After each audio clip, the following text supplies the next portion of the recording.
Good afternoon, everyone. I am Press Secretary Philomena Robertson. Good to be with you again today. We do apologize for the late start, but we had a few technical challenges that we were trying to sort out. I think they have now been rectified. Therefore, we shall commence. This afternoon's press brief is facilitated by the Ministry of Health. In the room with me, I have Health Minister Honorable Nickolas Steele and Dr. Dolland Noel, whose substantive position is Head of Internal Medicine, but in this scenario, he is serving as Head of the COVID Clinical Management Team. In an earlier statement today, the Honorable Health Minister indicated the possibility of another COVID case. We are here this afternoon to bring you an update on that situation. Minister Steele.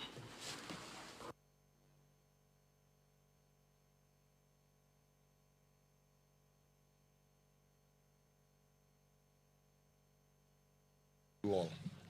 As I informed earlier today, we are awaiting the final confirmation of this latest case from the PCR test, which we expect to receive any minute now. As the day progressed, much more information was obtained on this individual, and there has been much talk out there.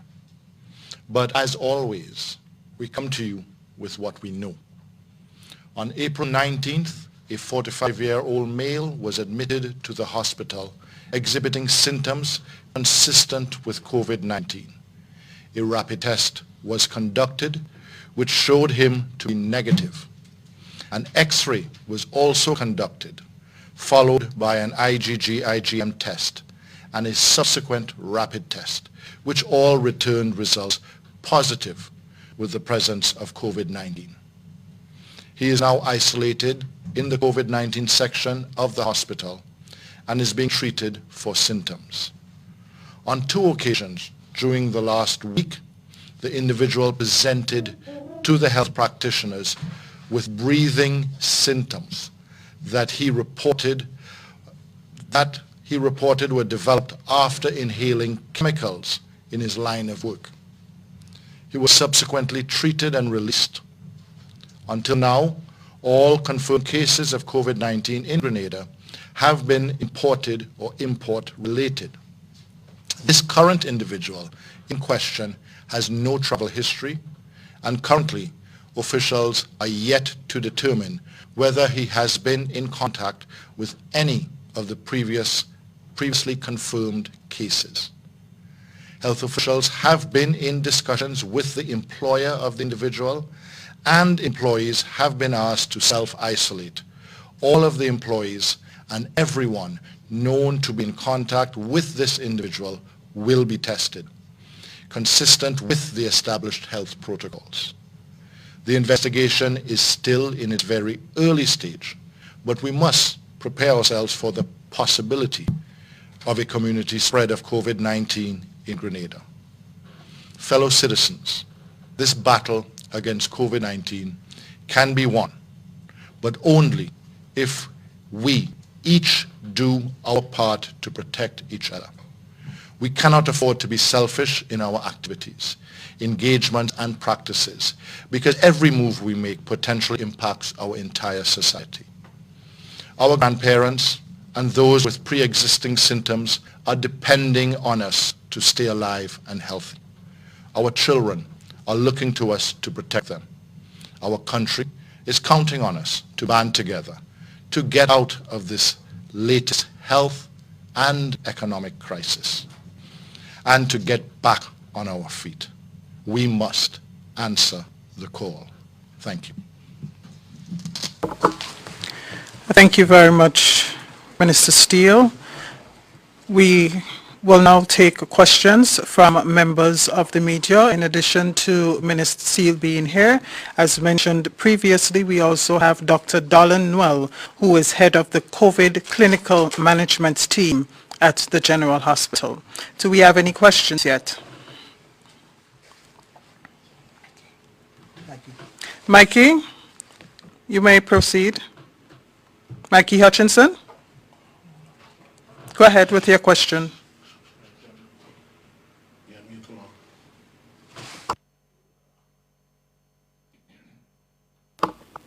Sorry, Mikey, we're trying to resolve an issue here. We will... Okay, you may proceed now. Go ahead. Is it unmuted now? Yes, go ahead. Go ahead, Mikey. Ask your question. Go ahead. Okay, all right, thanks again. All right, I have two questions. First of all, we talk a lot about community spread. And for the benefit of the general public, can we explain when we say community spread, what does that mean in layman's terms, and how would that affect us, the way we socialize and the way we do business once we can confirm, and when I say business, I mean go about our daily lives, once we can confirm that there is community spread? Yeah, Mikey, is a very good question. Community spread means that it's no longer what we have had so far, imported cases or import-related, i.e. somebody came in with the virus. Community spread basically means that you are at a point where individuals are being infected by individuals here in Grenada who have not traveled or have not been in direct contact with an import-related. Basically would mean that we cannot trace it back to somebody that has come in, that we can simply determine the period in which they were infected, and during that period, based on the information they would have given us, that there is no one that they were in touch with that recently traveled or recently was in touch with somebody who traveled. You may go ahead with your second question.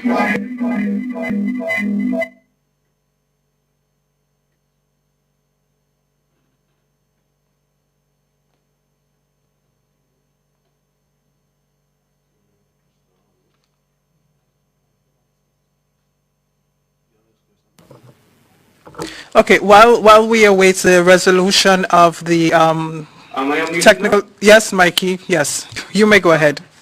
Go ahead. Okay, right. I would like to get a little background into how this case was identified. I know the minister was brief in what he said, but I just want a better appreciation as to how he was identified. The minister said that he presented symptoms. Was those symptoms presented at the casualty, or was he admitted at the ward at any time? Noel, address those. Thank you, and good afternoon to all. So my role, as you realize, as the head of the clinical management team is just to refer to the clinical questions that the minister and other personnel from the ministry are unable to answer.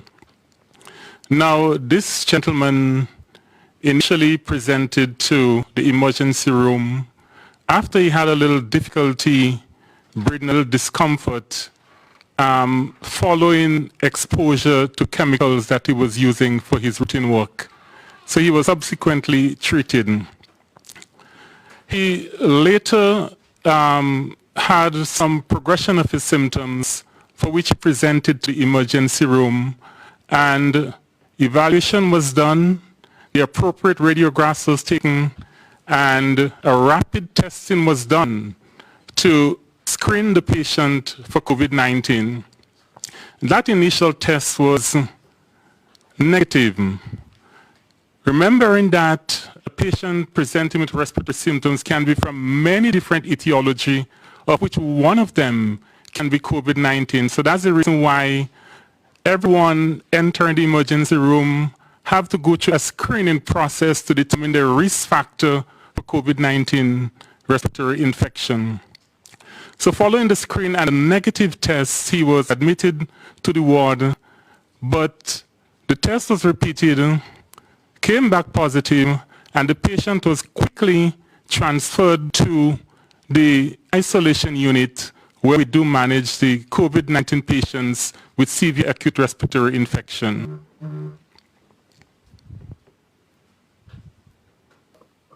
Thank you very much, Dr. Noel, for that response. Mikey, do you have a follow-on from that? Okay, Kristalina? Okay, my question is to Minister Steele. Is in relation to Saturday, there was an announcement of an easement to the business and so for the next day, for 3 days within this week. With this case possibly being community spread, would we see a retraction of that that which you would have made that announcement to? Would we see that you're calling back persons, well, asking persons to remain at home? Well, That's one of my questions. we continue to ask persons to only leave their home if absolutely necessary. The difference between last week and this week is simply that the groceries which were open last week and the banks which were open last week, we did it on a more coordinated and regular basis to avoid any of the jamming up or lines that were occurring, which technically defeats the whole purpose of us trying to maintain physical distancing. So as I had said on Saturday, up to then, the 10th of this month was the last positive case, and we were looking forward to a 14-day, which would be on the would have been on the 24th. So this week, like I said, the only difference is the days and the coordination to have everything open at the same time and on a more regular basis. And we have seen the positive results of that today, where there were no lines, as far as I'm aware, at almost all of the establishments that were open, and that will continue again on Wednesday and on Friday to allow people to access, as I said, food and finance.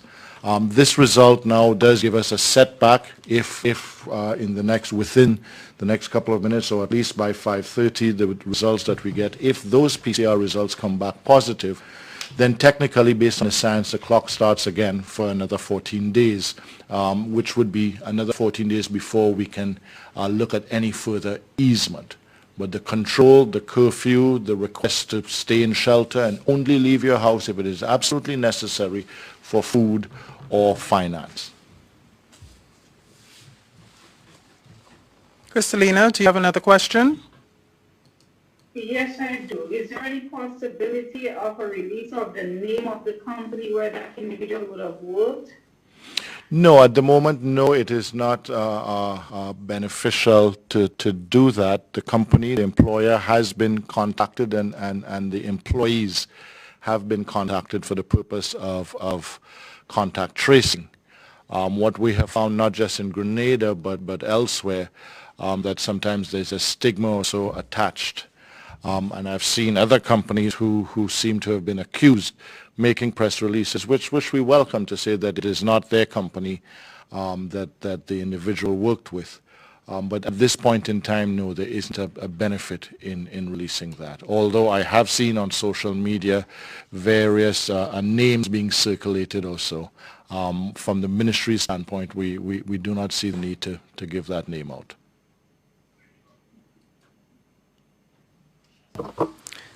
Kristalina, you may go ahead with your third question. Go ahead.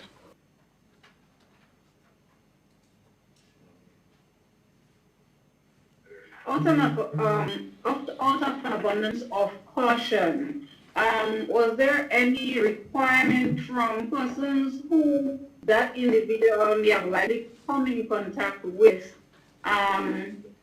to perhaps confine themselves or report in any way? Or has there been any anything along that path? Both of those, yes. To confine themselves and to report any change, but very quickly those individuals will be tested as well. Sherry, you may ask your question. Good afternoon. My question, I don't know either of you can answer. What I would like to know that the minister has alluded to the fact that there has been different scenarios on social media. I guess the panic button has been touched as we talk the possibility of a community spread. What action will the ministry be taking now in terms of dealing with the population, in terms of harm, based on the information that has been circulated, now that you reach to the issue of possibility of the community spread? Well, I think that the message remains the same. Avoid unnecessary circulation, but most definitely maintain physical distance and wearing of some form of face cover, with the possibility of community spread, and also in an attempt to prevent community spread.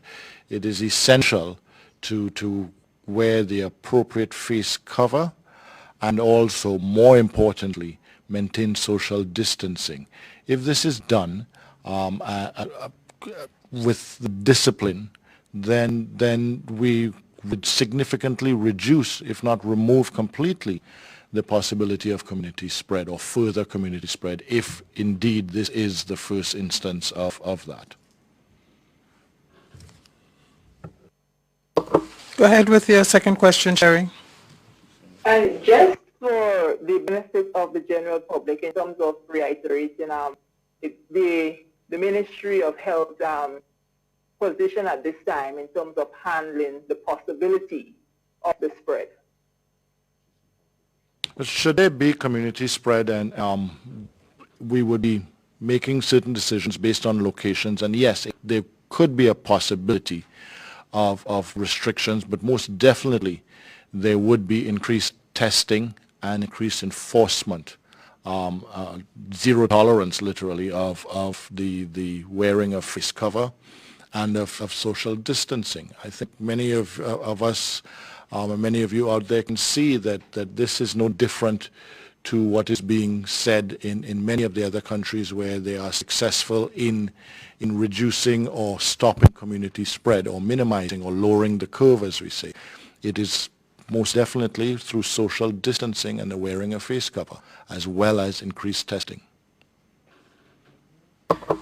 Minister, there's a question. Actually, this question is for Dr. Dolland. Health officials have said that the rapid testing kits are 100% accurate and 99+% specific. Can you explain why the first test of COVID-19 number 15 case was negative? Very good question, and I wish I can answer that. But I must tell you that every test have what you call a sensitivity and a specificity. The sensitivity is the ability of the test to be positive if the person do have the infection. And the rapid tests have a sensitivity in the 90s. So if that test is positive, there is a strong likelihood that that person may have an infection. Now, the specificity is a little lower in that it can be negative in someone who has infection. But the specificity, again, is very, very high. What we have to understand is that the rapid test is detecting antibodies. Now, when we have an infection, be it a bacterial infection like a pneumonia or a viral infection like the flu, our body has a defense, our immune system is going to mount a reaction to fight whatever that pathogen is. For example, if you have the flu, your body is going to make, your immune system would make antibodies to fight the flu. So if you're infected by that same strain of the flu, you already have antibodies to protect you. However, the next flu season you can be infected by a different strain. Now, the reason why I'm saying that is to tell you that the rapid test is detecting antibodies.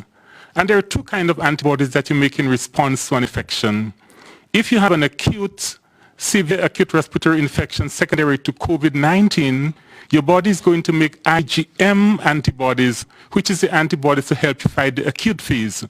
And then your body is going to make IgG antibodies, which is going to remain in your system to protect you against further infection with that strain of the virus.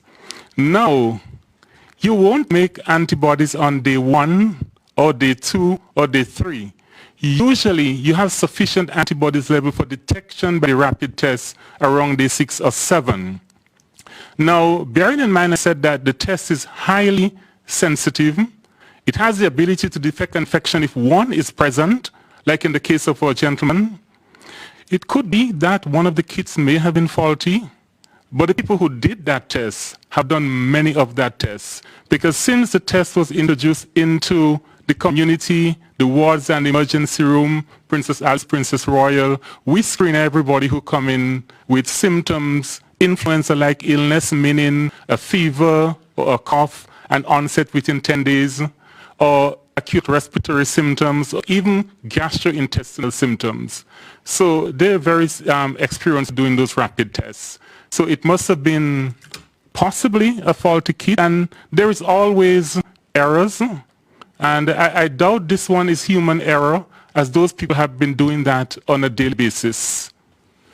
Let me just add to that no, health officials didn't say that the test was 100% accurate at all. And in no way are we using the test as the determinant for the presence of COVID-19. As Dr. Noel said, and as I said, the test is another form of screening. So the health team used all of the tools that they had at their disposal. They used the rapid test. They also used the X-ray. And it was with the X-ray that they began to see positive results. And then they did another screen, which is the rapid test again. And also we are awaiting the final test, the one definitive test that we rely on, which is the PCR. We did another test this morning. Again, a brand new test that we have that gives results in 90 days that is quite accurate as well. But we rely on the benchmark being the PCR test, which takes almost 5 or 6 hours to be done, but is the industry standard. It is the only test at this point in time that is approved by Pan American Health Organization and WHO. All the other tests that we would be using, we will be using as a form of screening to help us determine. But the final and only test that we rely on is the PCR test. I should mention as well that the rapid test, as I said, is very sensitive. If it's positive, there is an infection there. But if that test is negative, and we have a strong suspicion from the clinical presentation and the radiology and all of that, that the person has COVID-19, that person will be isolated and they would have the PCR test, because the PCR is actually picking up the genetic material of the virus.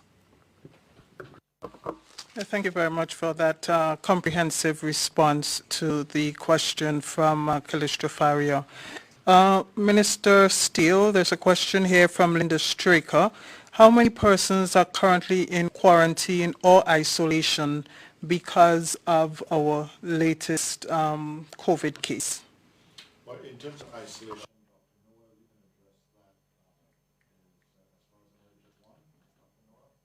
there's just, you go ahead, Dr. Noel, on the isolation.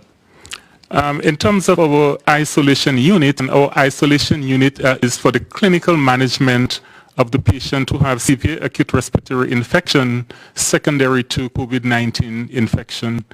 To date, this is our 5th patient we had admitted to the unit so far. We have 3 patients discharged. The last patient was discharged on Saturday, and this new patient was admitted right after. So currently, we have 2 patients warded and managed in the isolation facility at the St. George's General Hospital.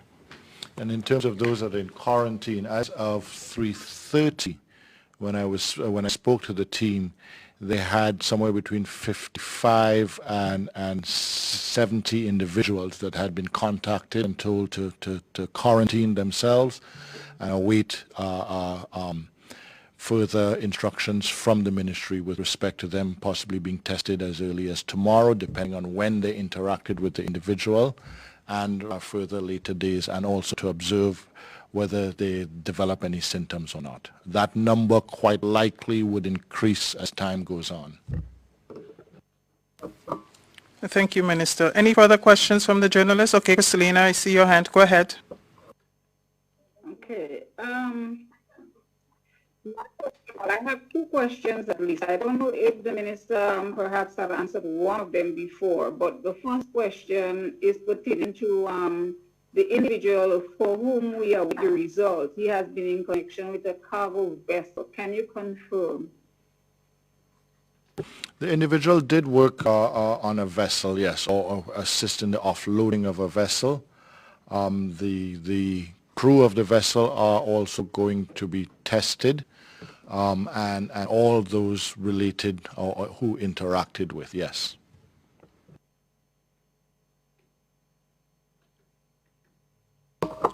Do you have a follow-up, Christelina? Go ahead. Yes, I have a question. There was one patient remaining at the COVID treatment center last week, was that person released? I don't know if you gave an answer to that prior. Dr. Noel did. Christelina, Dr. Noel just spoke to that very thing. We move on to Mikey. You had a question? Yes, I do. As it relates to the casualty and given the critical nature of what happens there, would we be implementing mandatory testing of persons who are being treated at the casualty? Thank you, Mikey, for your question. There is a protocol for screening. Now, as it stands currently, all the contacts of that case in question will be screened. And those contacts are not going to sprint just rapid testing. If they develop symptoms, they will have the PCR, which is a lot more sensitive and specific. Now, then comes the healthcare workers.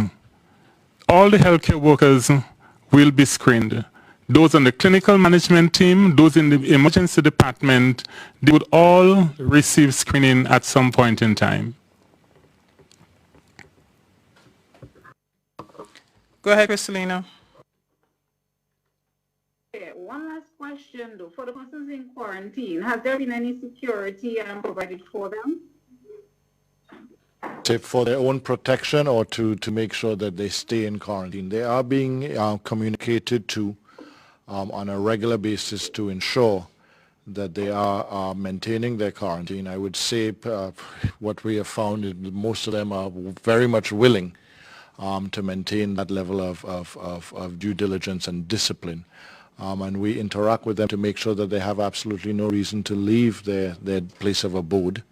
If they are living with other individuals, the appropriate arrangements are made, most definitely. Mikey, my apologies. I only saw your hand just as I threw the floor to Kristalina. So if you had a follow-up, you may go ahead. Okay. Okay, I'm seeking clarity, all right? And forgive me. In terms of persons who are going into the casualty for treatment, will we have mandatory testing? No, I hear the word screening, and I do not know what screening means. So I just want us to be a little specific with that one. Right. Now there's specific criteria for testing, and if I may walk you through. Anybody presenting to the casualty or any healthcare facility with an influenza-like illness.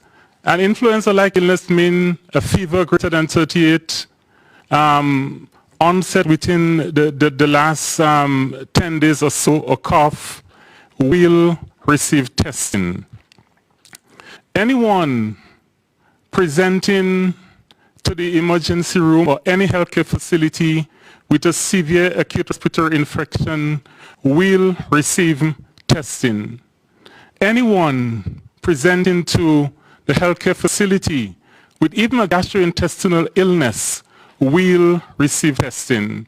So there will be mandatory testing for anybody with respiratory symptoms, regardless of the risk of exposure to a contact or so. They are going to receive mandatory testing.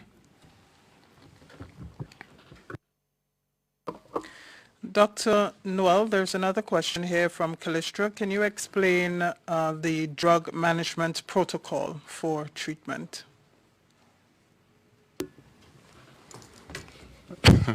Thank you, Callistra. Very good question.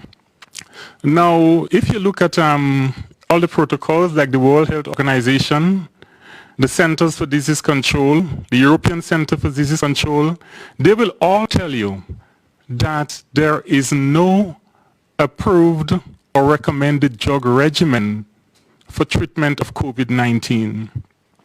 However, there are a lot of clinical trials coming out of Wuhan, China, coming out of South Korea, coming out of Italy, and there was even an interesting one coming out of France.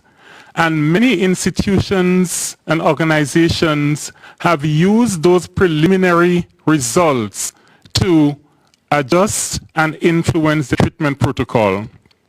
For example, the WHO have this very large trial ongoing, And a clinical trial is where you test a drug to see the efficacy of that drug in treating a particular illness. And there are stages that the clinical trial go through. Now, the trial involved testing of several drugs. One of them is hydroxychloroquine in combination with azithromycin. And it's on the protocols of many institutions. There are two studies, one coming out of Wuhan, China, and a smaller study from France that attest to the efficacy of that treatment regimen.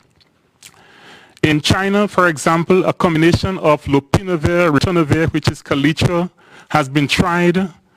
The success is a little bit debatable because there are some trials that did not show significant improvement. In a lot of centers, they're using an antiviral medication called remdesivir.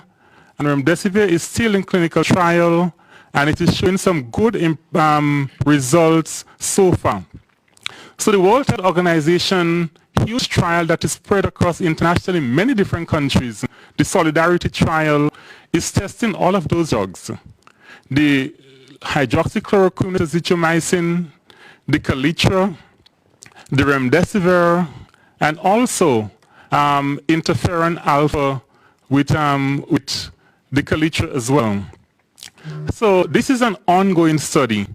And until we have those results, we cannot say definitively from evidence-based guidelines. And evidence-based means that there is evidence in the literature, in the research to support the use of your regimen until we have that result. Now, to date, there are over 300 clinical trials going on to test the efficacy of many drugs, about 90 of them going on in the US, a lot in China, some in France, some in Italy, and many different countries. I should say that all countries, including Grenada, can sign into the WHO Solidarity Trial as well. The reason why it is difficult for us to do it as a small country is that when you enroll your patients in a clinical trial, randomly, they can be assigned to get a treatment drug, or they can be assigned to get something called a placebo, which is a standard treatment. And we're small, our numbers are small. If we enter the trial, some people may just be getting the standard treatment, which is not the medication. So our treatment protocol also involves a combination of hydroxychloroquine and azithromycin, which to date have showed some good evidence in the major trial, one of the trials from Wuhan, China, the French study, and it's on the protocol of many, many different institutions throughout North America and the rest of the world. So these people also have other complications, like most of them may have sepsis, they may have superimposed bacterial infection. Our treatment protocol takes into account all of that. But to date, it is still a trial and error until we have definitive evidence from the ongoing research that this protocol is superior to another protocol. Thank you, Dr. Noel, for that response. There is another question from Linda Straker. How is screening done? Is it a blood test or the nasal swab? And can a person refuse the test? If someone presents with respiratory infection to an institution, no contacts, low risk factor, then they can have one of the rapid testing done. But I must tell you that just like tuberculosis, if we diagnose somebody with tuberculosis, tuberculosis is highly infectious and it's a disease of public health concern. They cannot refuse treatment. If you strongly suggest the history, your examination, your investigations, strongly points to the fact that somebody had COVID-19, we're mandated to isolate that person and treat that person, because this is a disease that is also a public health concern. If the person go out there and they have active COVID-19, a severe respiratory infection, they would infect the whole chain of people. So this is a disease of public health concern where they're mandated to receive treatment. If you have a flu-like illness, the patients have autonomy as long as they have decision-making capacity.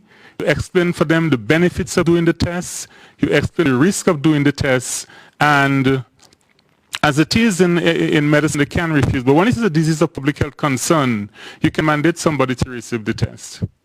At least that is my knowledge, and that is how we practice for conditions like tuberculosis and all of that. Kristalina, you have another question? Yes, just reverting to my previous question in terms of security. The minister had answered on one aspect of it, but going back to remembering what patient zero relatives would have faced in terms of, the community reaction when they found out, about that case. The security of the persons in quarantine, their safety and security, what, if anything, is being done to protect them? The safety and security of all of our citizens is always a concern and the mandate of the RGPF. And if at any point in time there is a threat, as there have been with some of, as you have implied, with some of the other patients, it will be addressed appropriately by the Royal Grenada Police Force, as it was previously. Do we have any other questions from the media? Dr. Noel, I just saw an interesting question here from online in terms of the time span between the negative and the positive test. Can you tell us what that was?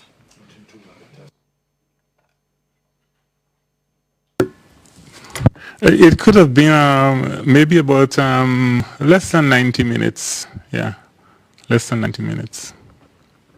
But as I said, if a test is positive, strong likelihood. But if a test is negative and you as the clinician have a strong suspicion, then you repeat that test or you go on and you do the PCR. We'd go on and do the PCR for confirmation anyway. Just let me add there a question. I thought it would have come up, but for Dr. Noel to answer, because I did ask it earlier. When the patient was moved from casualty to the ward, as you said, what sort of condition or face cover? And so I think that may be a concern for people. Fortunately, we have universal use of face masks for all the healthcare providers because you treat everybody as COVID-19 positive until proven otherwise. By that I simply mean we observe universal precautions. So the people evaluating the patient, the doctor evaluated, the nurse evaluated in the emergency room, use the personal protective equipment in the form of the mask, the N95 mask. The patient on the ward was evaluated by one of our senior medical officers who used her personal protective equipment. None of the junior doctors were called in to evaluate that patient at all, as if you have a strong suspicion, you don't expose them. And the doctor who accompanied the patient to the isolation facility was in his full personal protective equipment. So everybody, except to be quite honest, there was only one person who breached that rule, and that person is currently on mandatory quarantine and monitoring.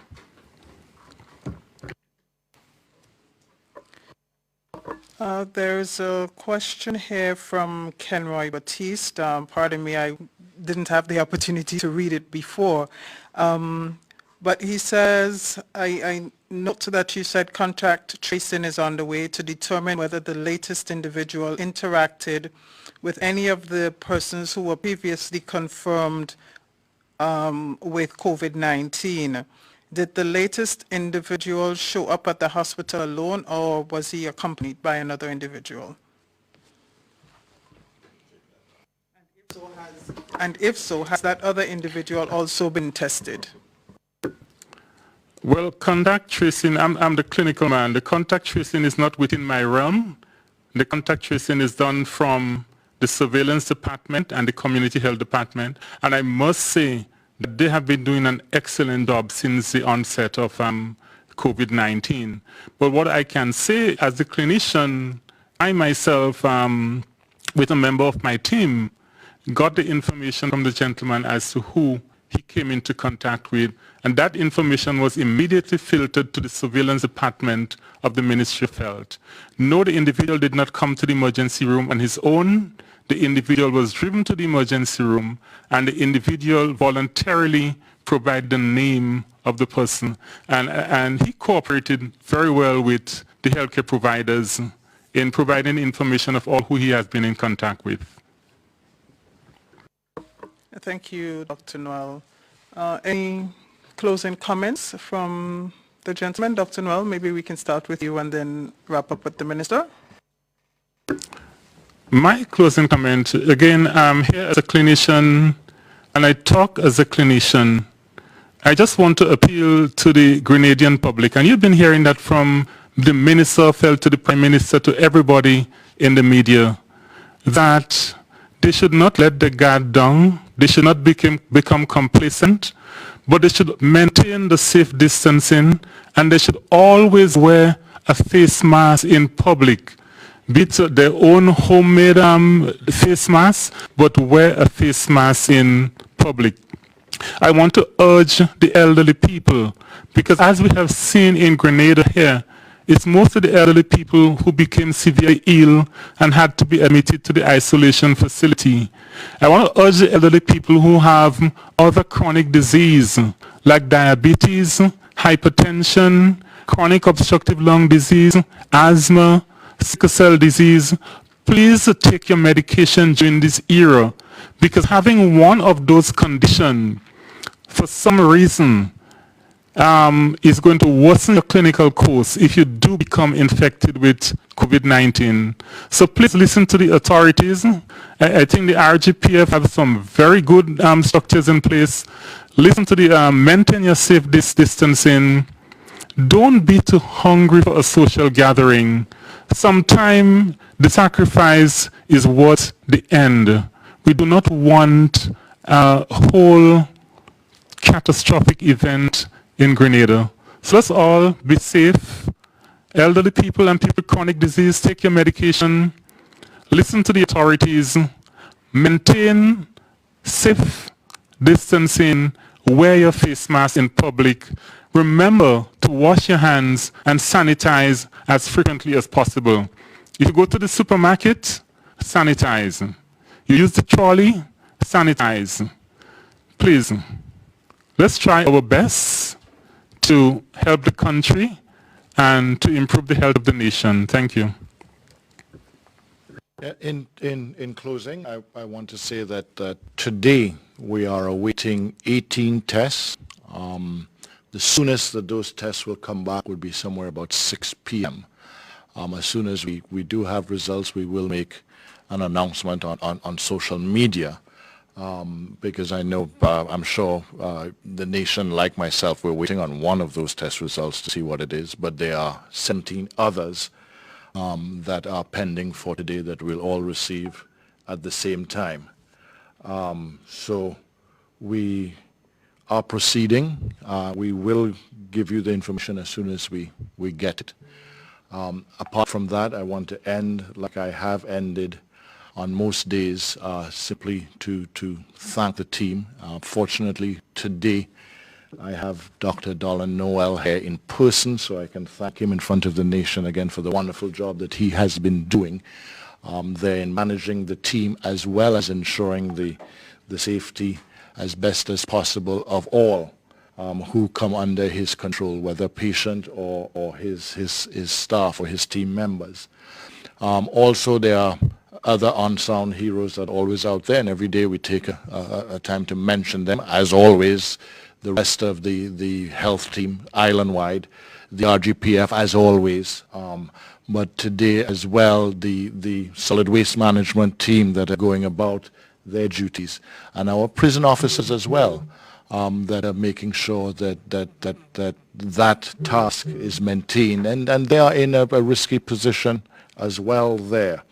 So to just take this opportunity to mention them, and to recognize their job, their sacrifice of coming out while the rest of us stay at home. And while we continue to say, anytime we come out, we're putting ourselves at risk, there are some who continue to come out just to make sure that the various wheels of this nation that are necessary to keep moving.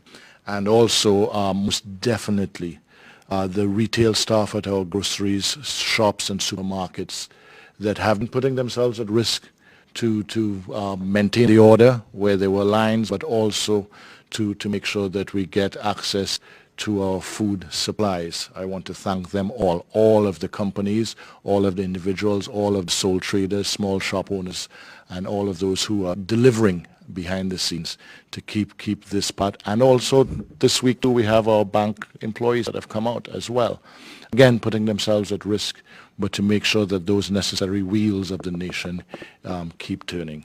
Maintain your social distancing. We can and will win this battle only as a united front, only if we maintain that discipline, and only if we wear our face cover when we are in public. Thank you. Thank you very much, Mr. Steele. And with that, we come to the end of this afternoon's press briefing. My parting words to you today, as the Minister just alluded, the fight against COVID, it will not be won by the Ministry of Health, by the Royal Grenada Police Force, or any other body on the front line. Our success in the fight against COVID depends on all of us. We all have the power to take actions that can curb the spread of the virus here in Grenada. The recommended protocols have been stated time and time again: physical distancing, your hygiene, constant frequent washing of hands, proper sneezing protocol, and wear your mask or face covering when in public. I am Press Secretary Philomena Robertson. I thank you so much for joining us here this afternoon. And before I leave, I just want to say a special thank you to Mrs. Michelle Braffett of the School for the Deaf and all of the other sign language interpreters who have facilitated the press briefings for the benefit of that community. Do have yourselves a pleasant afternoon. COVID-19 spreads from person to person through the droplets that are produced when someone coughs or sneezes, which makes it easy to spread between people in close contact. Now let's get prepared to stay healthy. To reduce your chance of catching or spreading COVID-19, practice these simple everyday preventative measures. Droplets can also land on surfaces, so ensure that you wash your hands frequently for a minimum of 20 seconds or sing the happy birthday song twice. Avoid touching your face, especially your eyes, nose, and mouth. If soap and water are not readily available, use an alcohol-based hand sanitizer with an alcohol content between 60 and 90%. 70% is ideal. When you cough or sneeze, cover your nose and mouth with a flexed elbow or a tissue. Dispose of the tissue immediately and then wash your hands. If you notice someone has a fever and cough or other symptoms of respiratory illness, avoid close contact when possible. Let's all do our part to ensure that each and every Grenadian remains healthy. Our health is our collective responsibility.